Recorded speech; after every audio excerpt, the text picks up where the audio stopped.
আসসালামু আলাইকুম আপু। হ্যাঁ, ওয়ালাইকুম সালাম। আসসালামু আলাইকুম ভাইয়া। ওয়ালাইকুম আসসালাম আপু, কি নাম আপনার?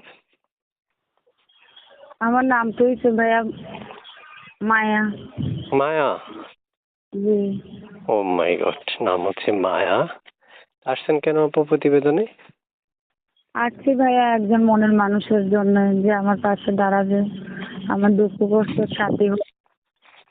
একটা আসছেন ভালো মনের মতো একটা মানুষের জন্য? জি জি। বিয়ে বসতে? হ্যাঁ, বিয়ে বসার জন্যই আসছি। আচ্ছা, দেশের বাড়ি কোথায় আপনার? আমার দেশে বাড়ি পড়ছে ভাইয়া আপনি খাগড়াছড়ি। খাগড়াছড়ি? জি। অনেকদিন পরে খাগড়াছড়ি থেকে কেউ একজন ফোন করলো। প্রিয় দর্শক, আপনারা অনেকেই চান যে আসলে পাহাড়ি অঞ্চলে শ্বশুরবাড়ি হোক। আসলে আজকে এই ভিডিওটা তাদের জন্যই, যারা চাচ্ছেন পাহাড়ি অঞ্চলের মানুষের সাথে কথা বলতে। অবশ্যই আপুর সাথে যোগাযোগ করলে কথা বলতে পারবেন। নাম্বারটা কার আপনার? হ্যাঁ ভাইয়া, আমার নাম্বার এটাতে ইমো হোয়াটসঅ্যাপ আছে।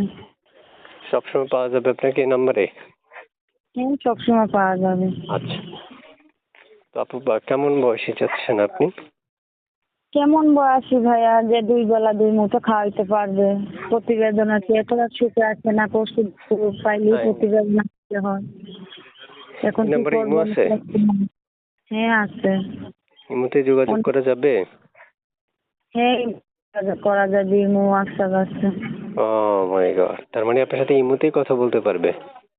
জি জি, আচ্ছা, ইমোতেই প্রিয় কথা দর্শক, বলতে একটু পারবে। আমি কথা বলি। আমরা একটা মেয়ের সাথে যখন কথা বলি তখন 3 থেকে 3.5 মিনিট কথা বলি, এর মধ্যে সকল তথ্যগুলো উপস্থাপন করতে পারি না। আপনাদের প্রয়োজন পর্যাপ্ত পরিমাণে তথ্য যদি আপনারা কালেক্ট করতে পারেন, তাহলে সেক্ষেত্রে তাকে ফোন করলেই সেই আপনাদেরকে এভাবে উত্তর দিবে। এবং প্রত্যেকটা কথার যে ডিটেলস গুলো সেগুলো আপনারা শুনতে পারবেন, বুঝতেও পারবেন, এবং চাইলে তার সাথে কথা বলতে পারবেন, যোগাযোগও করতে পারবেন। আমি যে একটা নাম্বার দেখতে পাচ্ছি, এই নাম্বারটা দিয়ে দিচ্ছি। দর্শককে ফোন করলে ফোন ধরবেন না কেটে দিবেন? হ্যাঁ, ধরবো ফোন। কেন আচ্ছা, একটা ধরবো কল না, কাটবে না, কথা কারণ বলবো। প্রত্যেকটা মানুষ আপনাকে আশার মূল স্বপ্ন নিয়ে কল করবে। আপনি যদি কলগুলো কেটে দেন তাহলে সেক্ষেত্রে তারা কষ্ট পাবে, ঠিক আছে? হুম। আমার কথা বুঝতে পেরেছেন? হ্যাঁ ভাইয়া, বুঝতে পারছি। কেউ অপেক্ষা করতে বললে করবেন? হ্যাঁ করবো, কেন করবো না। জোরে কথা বলেন, ভাত খান নাই? হ্যাঁ ভাইয়া, ভাত খাইনি তো। কেন খান না নাই? খেয়ে কথা বলতেছি। জোরে কথা বলবেন, জোরে কথা বলবেন। আর নয়তো ভাববেন যে ঝগড়া করতেছেন, শক্তি অটোমেটিকলি চলে আসবে।